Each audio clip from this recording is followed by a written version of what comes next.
उत्तराखंड को नाज है, यूपी को गुमान है, बिहार को फक्र है, देश की मिट्टी के लिए उनके लाल हो गए कुर्बान। शहीदों के घर में पसरा मातम, किसी ने घर लौटने का किया था वादा, तो किसी की होने वाली थी शादी, शहीदों ने सबको रुलाया। ये 4 तस्वीरें, चारों की अपनी कहानी है, चारों की जिंदगानी थी, चारों देश पर कुर्बान हो गए, चारों के अपने छोटे छोटे सपने थे, उन सपनों से चारों के अपनों का गहरा नाता था, लेकिन वो चारों हमेशा के लिए चले गए।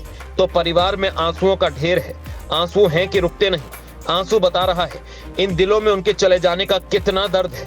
शहीदों के घर में मातम है, चीख चीत्कार के बीच एक अदद सन्नाटा पसरा हुआ, हवा की हर टकराहट यही कह रही है ये तो वही है। चौंक जाते हैं सबके सब घर में अब तो उनकी यादों के निशान ढूंढ रहे हैं। यादें मिलती हैं तो अंदर एक अलग ही तरह की कश्मकश के साथ दिल रोता है, खूब रोता है, इतना रोता है कि ना चाहते हुए भी आंखों से झरझर आंसू गिरने लगते हैं। राजौरी में 21 दिसंबर को भारी हथियारों से लैस आतंकियों ने घात लगाकर सेना के 2 वाहनों पर हमला किया, जिसमें 4 जवान शहीद हो गए। इस घटना के बाद शहीदों के घर वाले, परिजन और दोस्तों के बीच शोक की लहर है और हर तरफ मायूस मंजर है। अब इन शहीद जवानों से जुड़ी कुछ ऐसी बातें सामने आई हैं जिनको सुनकर लोगों का दिल छलनी छलनी हो जाएगा।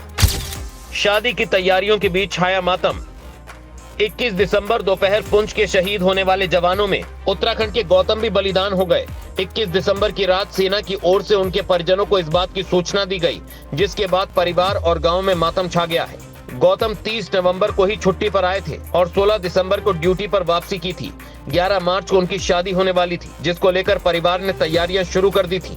लेकिन इसी बीच उनके बलिदान की, गौतम के शहीद होने की खबर मिलते ही उनके परिवार के साथ ही उनकी मंगेतर और उनके परिवार टूट गए हैं। सुनहरे सपने देखने वालों के हाथों से नियति ने उन्हें छीन लिया। गौतम के परिवार में उनके बड़े भाई राहुल, माँ और 2 बहनें हैं। 2 मायूस बेटियों को छोड़ गए वीरेंद्र। आतंकियों के कायराना हमले में उत्तराखंड का एक और जवान शहीद हुआ। चमोली के नारायणगढ़ विकास खंड में वो फौजियों के गांव में रहता था। बमियाला गांव के रहने वाले वीरेंद्र सिंह ने अपने प्राणों की आहुति दे दी। उन्होंने साल 2010 में सेना की 15 गढ़वाल राइफल्स में बतौर राइफलमैन भारतीय सेना ज्वाइन की थी। वर्तमान में वो भी पुंछ में तैनात थे। 21 दिसंबर को सेना ने वीरेंद्र के बलिदान की जानकारी उनके परिजनों को दी, जिसके बाद उनके परिवार का रो रो कर बुरा हाल है। उनके घर के बाहर गांव वालों की भीड़ लग गई है और सभी की आंखें नम हैं। वीरेंद्र के बड़े भाई धीरेंद्र सिंह भी आईटीबीपी में तैनात हैं। वीरेंद्र 6 जनवरी को छुट्टी पर आने वाले थे और उससे पहले उन्हें यह खबर मिल गई। बलिदानी अपने पीछे अपनी पत्नी और 2 मासूम बेटियां छोड़ गए हैं। कानपुर के लाल ने दी कुर्बानी। पुंछ में घने जंगल से गुजरते सेना के वाहनों पर हुए आतंकी हमले में बलिदान हुए जवानों में कानपुर का भी एक लाल था।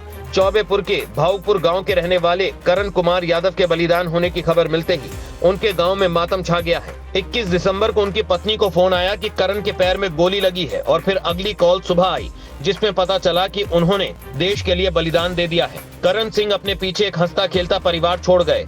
उनके परिवार में उनके माता पिता, एक भाई, 2 बहनें और 2 मासूम बच्चे हैं। शहीद करण सिंह अगस्त में आखिरी बार छुट्टी पर घर आए थे और अपने पिता से वादा किया था कि वो फरवरी में लंबी छुट्टी लेकर घर आएंगे, लेकिन उसके पहले परिवार के पास उनका पार्थिव शरीर पहुंच गया। करण सिंह 19 वर्ष की उम्र में जुलाई 2013 में 48 राष्ट्रीय राइफल रेजिमेंट में भर्ती हुए थे। 14 महीने पहले ही राजस्थान से उनकी तैनाती जम्मू कश्मीर में हुई थी।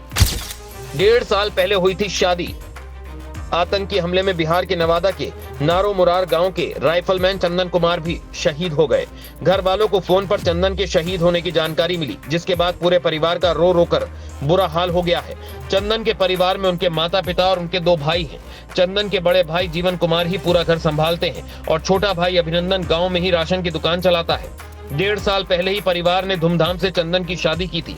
चंदन के परिवार को इस बात पर विश्वास ही नहीं हो रहा था, लेकिन बार बार फोन करने पर भी एक ही बात पता चल रही थी, जिसके बाद पूरा परिवार टूट गया और चंदन की पत्नी और मां का रो रो कर बुरा हाल है। दरअसल चंदन ने 2017 में भारतीय सेना ज्वाइन की थी।